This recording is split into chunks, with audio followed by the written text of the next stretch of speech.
Les montagnes hallucinées. Une nouvelle d'Howard Phillips Lovecraft.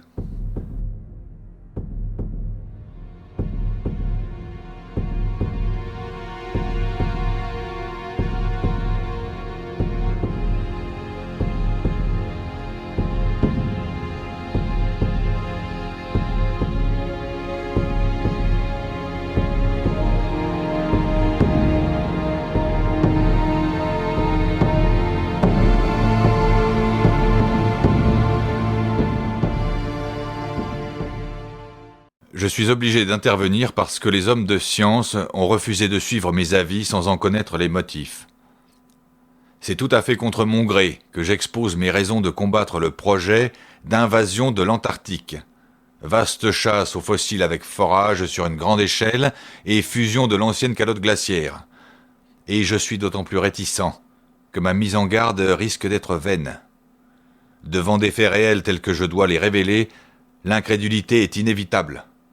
Pourtant, si je supprimais ce qui me semblera inconcevable et extravagant, il ne resterait plus rien. Les photographies que j'ai conservées jusqu'ici, à la fois banales et irréelles, témoigneront en ma faveur, car elles sont diablement précises et frappantes. On doutera néanmoins à cause des dimensions anormales qu'on peut attribuer à un trucage habile. Quant au dessin à la plume, on en rira bien entendu, comme d'évidentes impostures. Cependant, les experts en art devraient remarquer une bizarrerie de technique et chercher à la comprendre. Finalement, il me faut compter sur le jugement et l'influence de quelques sommités du monde scientifique, qui aient d'une part assez d'indépendance d'esprit pour apprécier mes informations à leur propre valeur effroyablement convaincante, ou à la lumière de certains cycles mythiques primordiaux et déroutants au plus haut point, et d'autre part, un prestige suffisant pour dissuader le monde de l'exploration dans son ensemble de tout programme imprudent et trop ambitieux dans la région de ces montagnes du délire. Il est regrettable que des gens relativement obscurs comme moi et mes collaborateurs, liés seulement à une petite université, aient si peu de chances de faire impression, là où se posent des problèmes par trop étranges ou vivement controversés. Ce qui joue par ailleurs contre nous, c'est que nous ne sommes pas à proprement parler spécialistes des domaines principalement concernés.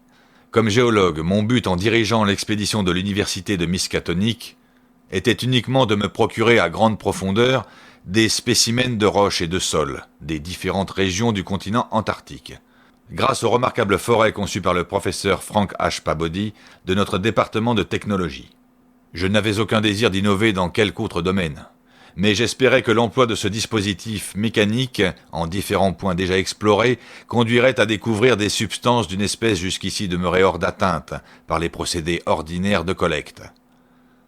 Le système de forage de Pabodie, ainsi que nos rapports l'ont déjà appris au public, était absolument exceptionnel. Léger, facile à porter, il combinait le principe du forêt artésien courant et celui de la petite foreuse circulaire de roche, de manière à venir à bout rapidement des strates de dureté variable. Tête d'acier, bras articulés, moteur à essence, derrick en bois pliant, mécanisme de dynamitage, sonde pour le déblai des déchets, et tuyauterie par élément pour forage de 5 pouces de large, et jusqu'à 1000 pieds de profondeur. Il ne pesait pas plus tout monté avec les accessoires nécessaires que ne pouvaient porter 3 traîneaux à 7 chiens. Cela grâce à l'alliage d'aluminium dont étaient faites la plupart des pièces métalliques. 4 gros avions d'ornier spécialement étudiés pour le vol à très haute altitude qui s'imposent sur le plateau antarctique, et avec des appareils supplémentaires pour le réchauffement du carburant et le démarrage rapide, mis au point par Pabodie, pouvaient transporter toute notre expédition depuis une base au bord de la grande barrière de glace, jusqu'en divers points choisis à l'intérieur des terres, et de là nous disposerions d'un contingent suffisant de chiens.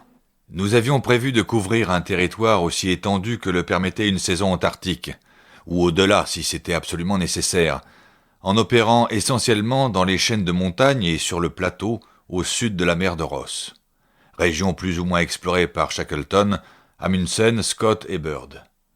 Avec de fréquents changements de camp, assurés par un avion et couvrant des distances assez importantes pour présenter un intérêt géologique, nous comptions mettre au jour une masse de matière tout à fait sans précédent, spécialement dans les strates précambriennes dont un champ si étroit de spécimens antarctiques avait jusqu'alors été recueilli.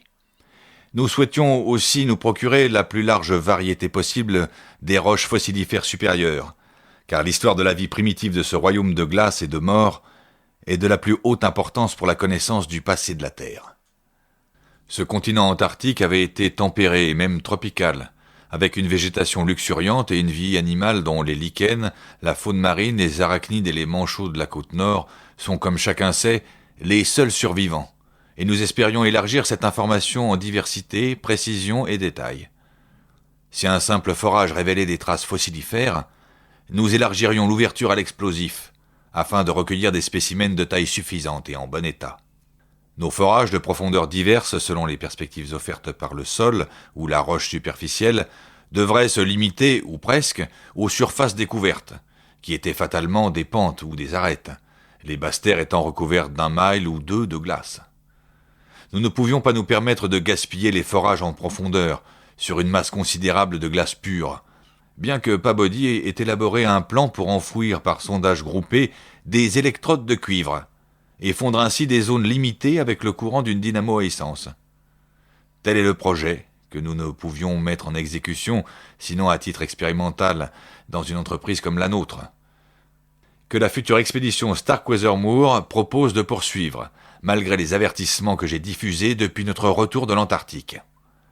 Le public a pu suivre l'expédition Miskatonic grâce à nos fréquents communiqués par radio, à l'Arkham Advertiser et à l'Associated Press, ainsi qu'aux récents articles de Pabodie et aux miens.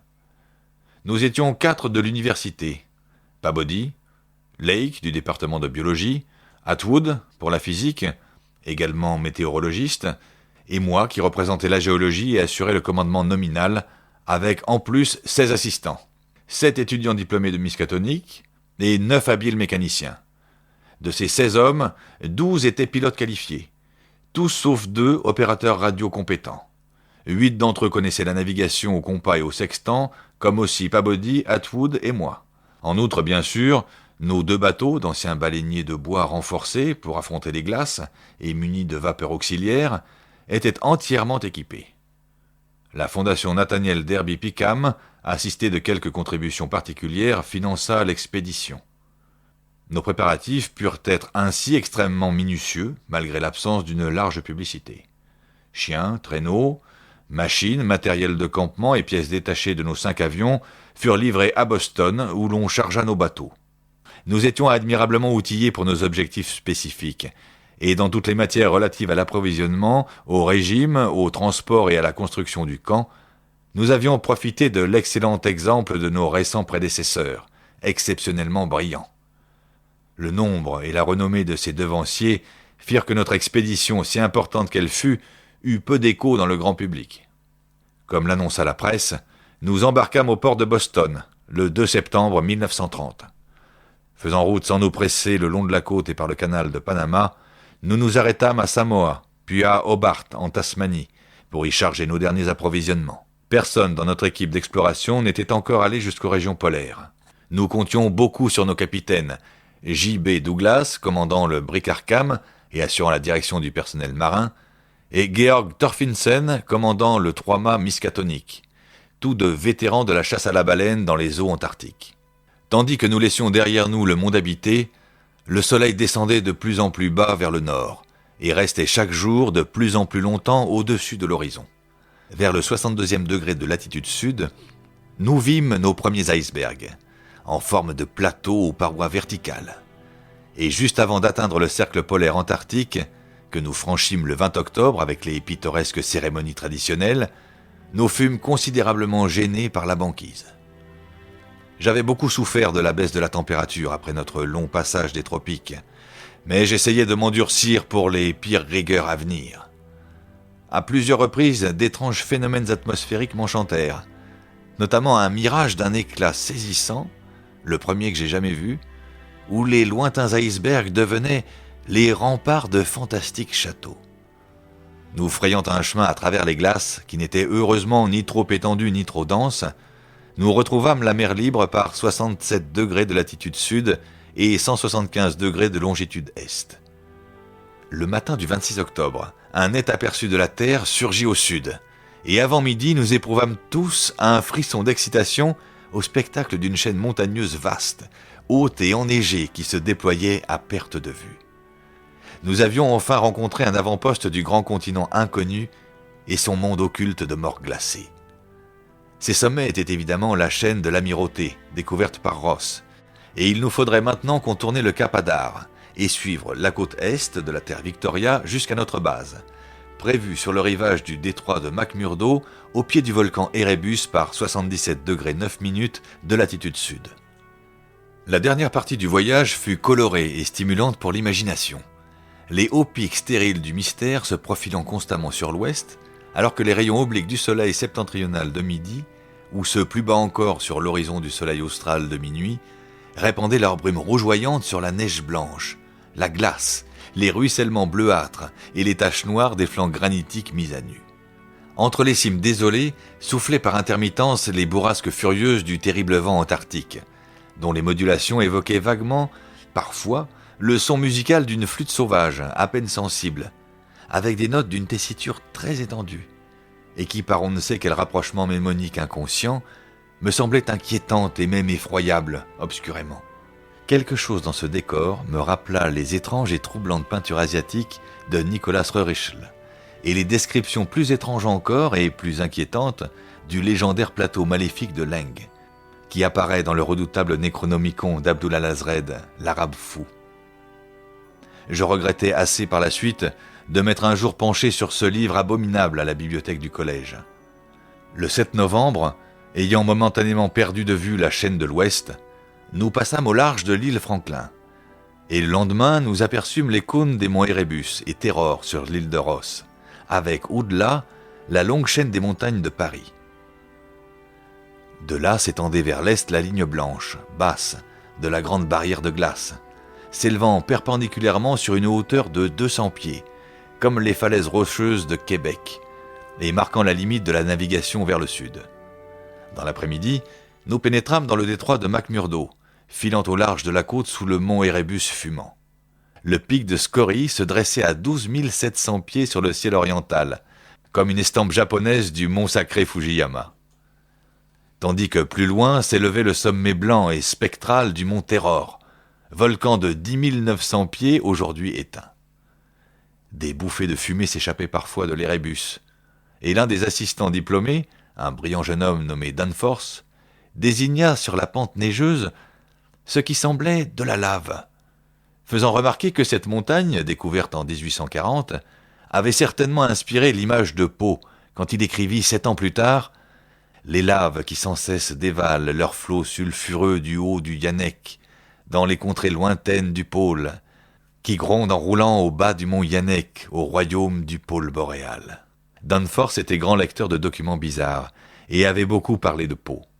Je m'intéressais moi-même, à cause du décor antarctique, au seul long récit de Poe, l'inquiétant et énigmatique Arthur Gordon Pym. Sur le rivage nu et sur la haute barrière de glace à l'arrière-plan, des foules de manchots grotesques piaillaient en agitant leurs ailerons, alors qu'on voyait sur l'eau quantité de phoques gras, nageant ou vautrés sur de grands blocs de glace qui dérivaient lentement. Utilisant de petites embarcations, nous effectuâmes un débarquement difficile sur l'île de Ross, peu après minuit, le matin du 9, tirant un câble de chacun des bateaux pour préparer le déchargement du matériel au moyen d'une bouée culotte. Nos impressions en foulant pour la première fois le sol de l'Antarctique furent intenses et partagées, bien que, en ce même lieu, les expéditions de Scott et de Shackleton nous eussent précédés. Notre camp sur le rivage glacé, sous les pentes du volcan, n'était que provisoire, le quartier général restant à bord de l'Arkham. Nous débarquâmes tout notre matériel de forage, chiens, traîneaux, tentes, provisions, réservoirs d'essence, dispositif expérimental pour fondre la glace, appareils photo et de prise de vue aérienne, pièces détachées d'avions et autres accessoires, notamment 3 petites radios portatives, en plus de celles des avions, qui pourraient assurer la communication avec la grande installation de l'Arkham à partir de n'importe quel point de l'Antarctique, où nous aurions à nous rendre. Le poste du bateau, en liaison avec le monde extérieur, devait transmettre les communiqués de presse à la puissante station de l'Arkham Advertiser à Kingsport Head, Massachusetts. Nous espérions terminer notre travail en un seul été antarctique. Mais si cela s'avérait impossible, nous hivernerions sur l'Arkham, en envoyant au nord le Miskatonic, avant le blocage des glaces pour assurer d'autres approvisionnements. Je n'ai pas besoin de répéter ce que les journaux ont déjà publié de nos premiers travaux. Notre ascension du mont Erebus, les forages à la mine réussis en divers points de l'île de Ross, et l'étonnante rapidité avec laquelle le dispositif de Pabodie les avait menés à bien, même dans des couches de roches dures. Notre premier essai du petit outillage pour fondre la glace, la périlleuse progression dans la grande barrière avec traîneaux et matériel, enfin le montage des 5 gros avions à notre campement du sommet de la barrière. La santé de notre équipe terrestre, 20 hommes et 55 chiens de traîneau de l'Alaska, était remarquable. Encore que, bien sûr, nous n'ayons pas affronté jusque-là de températures ou de tempêtes vraiment meurtrières. La plupart du temps, le thermomètre variait entre 0 et 20 ou 25 au-dessous, et notre expérience des hivers de Nouvelle-Angleterre nous avait habitués à de telles rigueurs. Le camp de la barrière était semi-permanent et destiné à entreposer à l'abri essence, provisions, dynamite et autres réserves. Nous n'avions besoin que de 4 avions pour transporter le matériel d'exploration proprement dit, le 5e demeurant à l'entrepôt, caché, avec un pilote et 2 hommes de bateau prêts à nous rejoindre éventuellement à partir de l'Arkham, au cas où tous les autres appareils seraient perdus. Plus tard, quand ceux-ci ne serviraient pas au transport des instruments, nous en utiliserions 1 ou 2 pour une navette entre cette cache et une autre base permanente sur le grand plateau, 6 à 700 miles plus au sud, au-delà du glacier de Beardmore. Malgré les récits unanimes de vents et d'orages effroyables qui s'abattaient du haut du plateau, nous décidâmes de nous passer de bases intermédiaires, prenant ce risque par souci d'économie et d'efficacité. Les comptes rendus par radio ont rapporté le vol stupéfiant de notre escadrille, 4 heures d'affilée, le 21 novembre au-dessus du haut plateau de glace, avec les sommets immenses qui se dressaient à l'ouest et le silence insondable où se répercutait le bruit de nos moteurs. Le vent ne nous gêna pas trop, et notre radio-compas nous aida à traverser le seul brouillard épais que nous rencontrâmes. Quand la masse colossale surgit devant nous entre le 83e et le 84e degré de latitude, nous comprîmes que nous avions atteint le Beardmore, le plus grand glacier de vallée du monde, et que la mer glacée cédait alors la place à un littoral montagneux et sévère. Nous étions vraiment cette fois dans l'ultime sud, ce monde blanc depuis une éternité, et au moment même où nous en prenions conscience, nous vîmes au loin, à l'orient, la cime du mont Nansen, déployant toute sa hauteur de presque 15 000 pieds. L'heureuse installation de la base méridionale au-dessus du glacier, par 86 degrés 7 minutes de latitude et 174 degrés 23 minutes de longitude est, les forages et minages étonnamment rapides et fructueux, effectués en divers points lors d'expéditions en traîneau et de vols courte durée, sont du domaine de l'histoire. Comme l'est la difficile et triomphale ascension du mont Nansen, du 13 au 15 décembre par Pabodie et 2 des étudiants diplômés, Gedney et Carroll. Nous étions à quelques 8500 pieds au-dessus du niveau de la mer, et quand les forages expérimentaux révélèrent ici et là le sol à 12 pieds seulement sous la neige et la glace, nous fîmes grand usage du petit dispositif de fusion pour sonder et dynamiter dans beaucoup de sites où aucun explorateur avant nous n'avait jamais pensé recueillir des spécimens minéraux.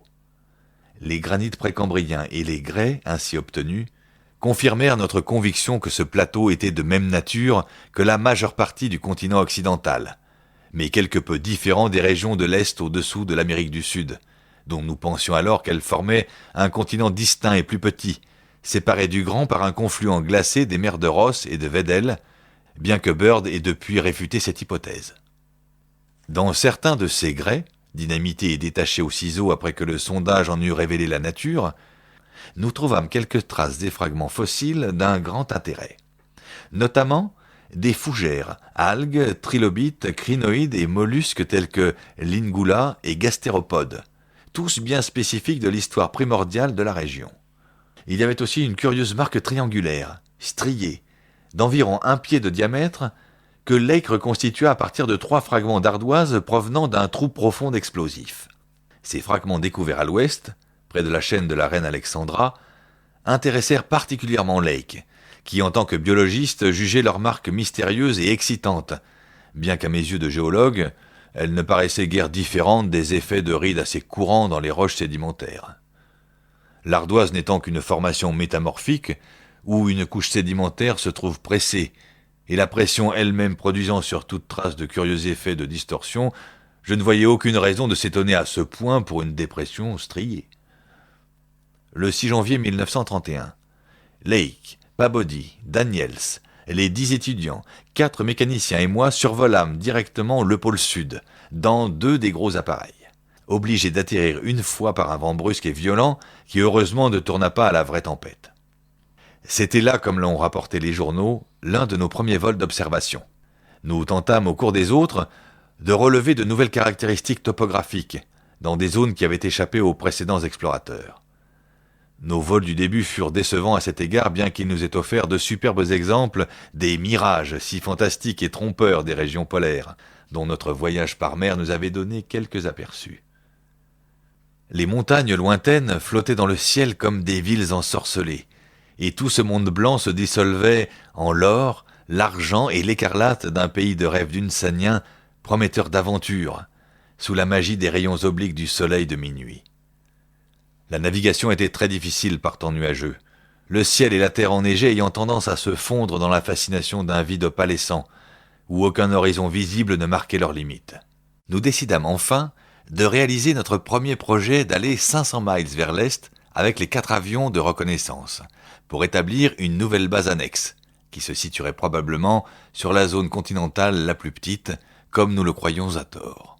Les spécimens géologiques collectés là-bas permettraient d'intéressantes comparaisons.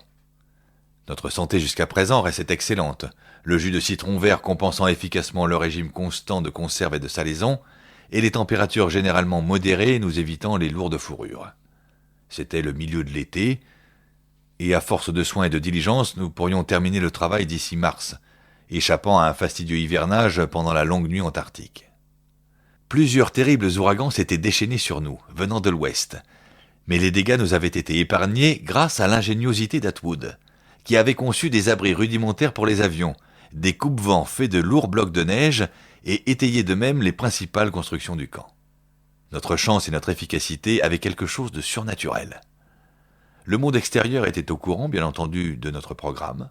Il avait appris aussi l'étrange obstination de Lake qui réclamait un tour de prospection vers l'ouest, ou plutôt le nord-ouest, avant notre transfert à la nouvelle base. Il semblait avoir beaucoup réfléchi, et avec une audace tranchante des plus alarmantes, sur la marque triangulaire de l'ardoise, y déchiffrant certaines contradictions entre sa nature et son âge géologique, qui excitaient à l'extrême sa curiosité et le désir passionné de pousser plus loin forage et minage dans la formation occidentale, à laquelle appartenaient évidemment les fragments mis à jour. Il était bizarrement convaincu que cette marque était l'empreinte de quelque organisme volumineux, inconnu et absolument inclassable, hautement évolué, bien que la roche qu'il apportait fût d'une époque tellement ancienne, cambrienne, sinon même précambrienne, qu'elle excluait l'existence de toute vie non seulement très évoluée, mais simplement au-delà du stade des unicellulaires, ou au plus des trilobites. Ces fragments ainsi que leurs marques singulières dataient de 500 millions à 1 milliard d'années. L'imagination populaire réagit positivement, je pense, à nos communiqués par radio sur le départ de Lake vers des régions que l'homme n'avait jamais foulées, ni découvertes dans ses rêves, encore que nous n'ayons rien dit de ses espoirs fous de révolutionner les sciences en biologie et en géologie. Sa première expédition de sondage en traîneau, du 11 au 18 janvier, avec Pabodie et 5 autres, gâtée par la perte de 2 chiens dans un accident au passage d'une des grandes arêtes de glace, avait exhumé plus encore d'ardoises archéennes. Et je fus frappé de l'étonnante profusion de marques fossiles évidentes dans cette strate incroyablement ancienne. Elle venait de formes de vie très primitives, qui n'impliquaient d'autre paradoxe que la présence impossible d'aucune forme de vie dans une roche aussi indiscutablement précambrienne.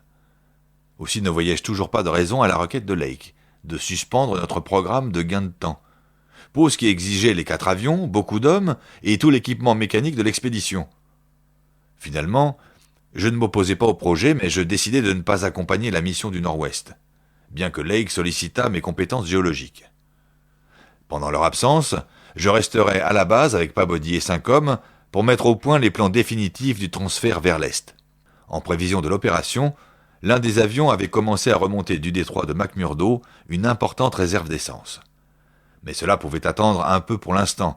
Je gardais avec moi un traîneau et 9 chiens, car on ne peut s'exposer à se retrouver d'un moment à l'autre sans moyen de transport, en un monde totalement inhabité, mort depuis des millénaires. L'expédition de Lake vers l'inconnu, comme chacun se le rappelle, diffusa ses propres communiqués grâce aux émetteurs ondes courtes des avions. Ils étaient captés simultanément par notre installation de la base méridionale et par l'Arkham, dans le détroit de McMurdo, d'où ils étaient retransmis au monde extérieur sur grandes ondes jusqu'à 50 mètres. Le départ avait eu lieu le 22 janvier à 4 heures du matin, et le premier message radio que nous reçûmes arriva 2 heures plus tard. Lake y parlait d'atterrir pour entreprendre une fusion de glace à petite échelle et un forage à quelques 300 miles de nous. 6 heures après, un second appel enthousiaste racontait la fiévreuse activité de Castor pour creuser et miner un puits peu profond. L'apogée en avait été la découverte de fragments d'ardoise, portant plusieurs marques assez semblables à celles qui avaient suscité d'abord la perplexité. 3 heures plus tard, un bref communiqué annonçait la reprise du vol, malgré un vent âpre et glacial. Et quand j'expédiai un message pour m'opposer à de nouvelles imprudences, Lake répondit sèchement que ces nouveaux spécimens valaient qu'on prît tous les risques. Je compris que son exaltation le porterait à la révolte, et que je ne pouvais rien pour empêcher qu'un coup de tête mette en péril tout le succès de l'expédition. Mais il était consternant de l'imaginer s'enfonçant de plus en plus dans cette immensité blanche, perfide et funeste, hantée de tempêtes et de mystères insondables, qui se déployait sur plus de 1500 miles jusqu'au littoral mal connu et suspect de la Reine-Marie et des terres de Knox. Puis, au bout d'1 heure et demie environ, vint un message plus surexcité encore de l'appareil de Lake en vol, qui me fit changer de sentiment et souhaiter presque d'avoir accompagné l'équipe. 22h10, en vol. Après tempête de neige, avons aperçu chaîne de montagne la plus haute jamais vue. Peut égaler l'Himalaya, à en juger par la hauteur du plateau. Latitude probable, 76 degrés 15 minutes. Longitude, 113 degrés 10 minutes est. S'étend à perte de vue, à droite et à gauche. Peut-être 2 cônes fumants. Tout sommet noir dépouillé de neige. Grand vent souffle de là-haut, entravant la navigation. Après cela, Pabodie, les hommes et moi restâmes pendus au récepteur. L'idée du rempart titanesque de cette montagne à 700 miles de nous enflammait notre goût profond de l'aventure. Nous nous réjouissions que notre expédition, sinon nous-mêmes en personne, en ait fait la découverte. 1 demi-heure encore, et Lake rappela. L'appareil de Moulton a fait un atterrissage forcé sur un plateau des contreforts, mais personne n'est blessé. Nous espérons que vous avez apprécié cet aperçu. Pour continuer à écouter ce livre audio sur Google Play Livres, utilisez le lien dans la description de la vidéo.